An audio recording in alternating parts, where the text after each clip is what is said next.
அஸ்ஸலாமு அலைக்கும் வரஹ்மத்துல்லாஹி தஆலா வபரகாத்துஹு. கண்ணியத்திற்குரிய அல்லாஹுவின் நல்லடியார்களே, நல்ல அமல்களை செய்பவருக்கு அல்லாஹு தஆலா அதற்கான வெகுமதியாக சொர்க்கத்தை தருவதாக வாக்களிக்கிறான்.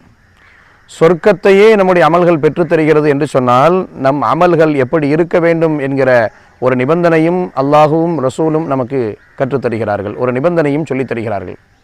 அது என்ன நிபந்தனை என்று சொன்னால், நாம் செய்யக்கூடிய அமல்கள் அது சிறியதோ பெரியதோ, அது உலகியல் ரீதியிலான நோக்கங்களோ அல்லது பிறரிடமிருந்து பாராட்டை பெற வேண்டும் என்கிற எந்த விதமான எண்ணங்களோ நம்முடைய கல்விற்குள் வந்துவிடக்கூடாது.